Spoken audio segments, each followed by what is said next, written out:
LFM, va savoir pourquoi. On rend hommage à Jacques Brel ce matin avec notre invité de 8h20. L'occasion de revenir sur la vie et l'œuvre de ce personnage incontournable de la musique francophone. Dans le port d'Amsterdam, il y a des marins qui chantent, les rêves qui hantent, au large d'Amsterdam. Difficile de passer à côté de ce classique de Jacques Brel, Amsterdam, une chanson que l'auteur n'aimait initialement pas vraiment. La première fois qu'il l'interprète en public, il ouvre son concert avec, mais c'est surtout pour s'en débarrasser rapidement. Il est loin d'imaginer le succès que ce morceau connaîtra. Mais avant de démarrer dans la musique, il aspirait à une autre carrière, éleveur de poules d'abord, ou alors ce métier qui consiste à s'occuper de chaussures, c'est...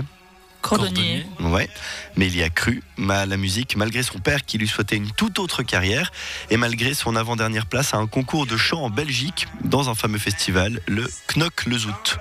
On a sûrement déjà entendu parler. Il avait une grande passion autre que la musique. Laquelle ? Les chaussures. Ok. Les nœuds papillons. Non, la voile. Il a d'ailleurs eu un voilier, Lascoy, le nom d'artiste choisi par notre invité de tout à l'heure, qui lui rend hommage lors de sa tournée qui s'arrête le 15 mars à Lausanne. Récemment, des passionnés ont retrouvé et l'ont entièrement retapé. On parle du bateau donc. À son bord, Jacques Brel avait voyagé jusqu'aux îles Marquises. C'est d'ailleurs là qu'il est enterré. Des îles qu'on trouve En mer. Ok. Non, en Asie. Là-bas.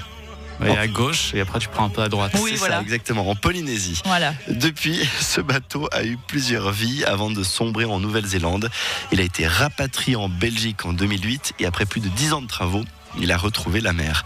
Finalement, Jacques Brel ne faisait jamais de rappel dans ses concerts. Ce morceau où l'artiste revient et chante encore une fois, pourquoi ne faisait-il jamais de rappel ? Parce qu'il fallait vivre l'émotion, elle était unique, quoi. Parce qu'il était fatigué, merci, au revoir. Je rentre, je vais dormir. Ouais, peut-être un mélange de tout ça. En tout cas, il détestait les rappels. Il disait, demande-t-on à deux boxeurs qui s'en sont mis plein la gueule pendant 15 rounds d'en faire un petit 16e pour le plaisir. Même lors de son tout dernier concert et face à une standing ovation de 20 minutes, il est revenu 7 fois sur scène pour saluer, mais sans chanter un morceau de plus. Jacques Brel, qui avait en plus de la voile une passion pour l'aviation, était même devenu pilote. Il nous a quittés il avait 49 ans, c'était en 1978. T'as voulu voir Vierzon et on a vu Vierzon. T'as voulu voir Vesoul et on a vu Vesoul. T'as voulu voir Honfleur et on a vu Honfleur. T'as voulu voir... Et donc son sosie vocal et sosie physique Arnaud Ascoy sera avec nous à partir de 8h20. Soyez au rendez-vous.